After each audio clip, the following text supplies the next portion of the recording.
Hey everybody. So I just spent a considerable amount of time doing the review sheet that I had given you guys, and it was a lot of work. Now, I'd like to go through the answer key that I made up. I thought it would work best if I had my work already shown. So you should only be watching this if you've already done the worksheet. If you haven't done the worksheet yet, turn it off. I know it's tempting. You got to try it on your own. I will say this. I won't be asking you anything quite like number 2 on the quiz. Not with that much depth. Okay, so let's just start. Let's crank through. If you know how to do these, you should fast forward. I'll tell you what number we're on, and then you can pause it. Ready? So number 1, find the force on the -3 microcoulomb charge. Since it is simply 2 charges in space, they're going to apply an equal and opposite force to each other. In fact, it would be an attractive force, and they would both feel the same. I could easily calculate it using Coulomb's law. I plugged in my values. Now, here's something I want to make sure that I'm very clear about. See right here, there's no sign. There's no sign because we don't use the sign when we're using vectors. That's not until next unit, okay? So leave the sign out of it. Next one, calculate the electric field strength at point A. Well, point A is right here, and both fields are pointing to the right. So I made right positive, and I just added them together. So the sum of the electric fields would be E7 plus E3. I figured out that the distance, and here's something, maybe if you couldn't figure out what you did wrong, it says the distance of each tick mark is 2 meters. So 2, 4, 6, 8, 10, 12 for the 7 and 4 for the 3 microcoulomb charge. Did the math, and I got that. Now, I should have rounded this to 3 sig figs, but I didn't want people freaking out when they saw it rounded. So I got 2125 to the right. Next, if a proton right here was taken from very far away and placed right at that point, what force would it experience and what acceleration? Well, to find the force, it would simply be QE. And the charge of a proton is equal to the fundamental charge, 1.6 times 10 to the minus 19 coulombs. So the force is simply the product of the charge times the electric field, and I also included the direction. Okay? To find the acceleration, of course, I could have just taken that answer and divided by the mass, but I was showing the substitution of QE plugged in for that. I know, you probably just did that. All right? Next. Find where the electric field is equal to 0. This was tricky. The field lines from the +7 microcoulomb charge are going to point away from it. The field lines from the -3 are going to point towards it. So in the left and the central region, those field lines are not going to cancel out. They're only going to cancel out over here behind the -3 charge, because over on the far left, that's +7 will always be bigger and closer, so it will never be canceled out by the field from the other charge. That's on the left. But on the right, at a certain point along that number line, the bigness of the 7 overpowers the fact that the 3 is closer. Yeah, I said bigness. Now, in order to find R's, and this is the key, this distance right here, I realize I need to correct, is 16 plus R. I fixed that when I did the math out. The distance from the two charges, one to the other, is 16. And then if I go an additional r away, the distance for the +7 charge would be 16 plus r. The distance for the -3 charge to that point would just be r. So those two electric fields are equal to each other. Now, what's really nice is that the micro cancels out. You'll also notice that I did not include the sign because the sign shows up with the vectors. Okay? From then on, it's just math. Okay?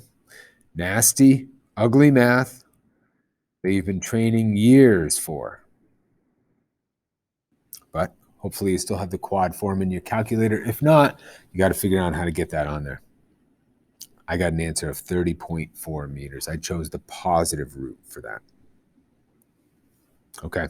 Now this next one, number 2. Número 2. This took me 20 minutes to work out. And you've just got to admire the color. Look at that use of color. Thank you. Now, basically, it's a positive charge with 2 negative charges on the line, so it's going to experience a force of attraction to both of those. The net result is a force of attraction, right? Let me make sure I got this.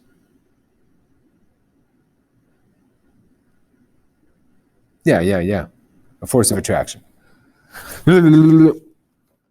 So my brain is starting to go. It's because I realized this right here should have said down. I think we're okay though. Now look, I'm not going to talk you through this whole problem, but what I will say, here's how I approached it. Step number 1, I recognized Coulomb's law. Step number 2, I found the forces. Oh, but before I could do that, I had to find what the distance was. So that is step 1B. I then plugged it into Coulomb's law. After I had that, I had to break those forces up into components. But before I could do that, I had to solve for the reference angle. So that would be 2B. And then I came back, broke that F12 vector up into components that are pointing left and down, and then I summed up the components of the 2 vectors. One of them was pointing straight down, so it only had a y component. Took those 2 vectors, added them together using Pythagorean theorem, and then finally to find the angle, I first found the reference angle, which would be right here, and then put it in the coordinate plane by adding 180. Oh, that's a big problem. All right, next. How could you induce a charge on a soda can? Well, I did it as a little pictogram.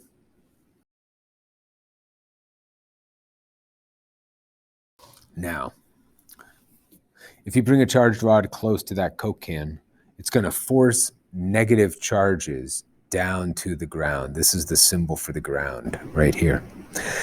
Then, if you disconnect the ground, the electrons have no way to get back to that soda can, and you pull the rod away, that would leave a positive charge on our Coke can. Good.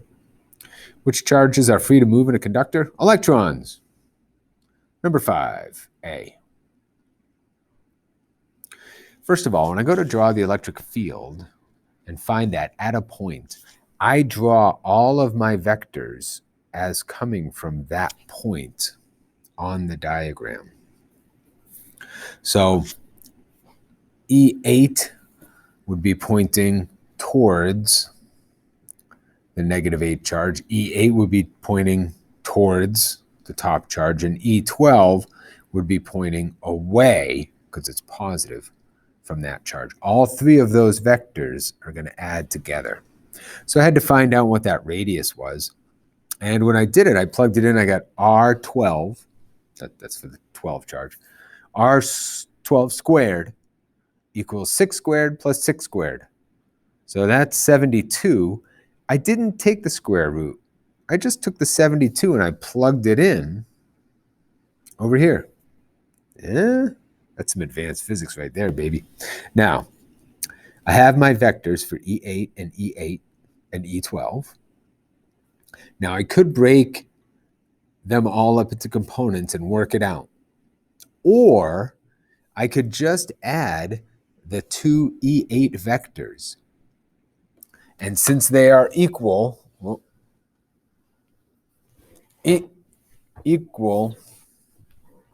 since they're equal on a square, they're going to add together and be at an angle of 45. Now that 45 degrees will be at exactly the same angle as the E12. See, it'd be like, I'm now going to define that as a new plane. So what I did was I found that the sum of E8 plus E8 would be 2,000 times the square root of 2, or 28 newtons per coulomb. And then I defined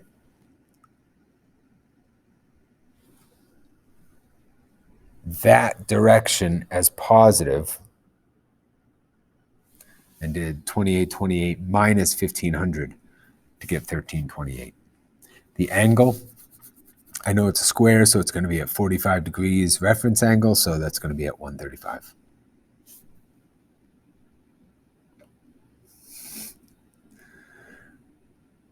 To find the acceleration of an alpha particle.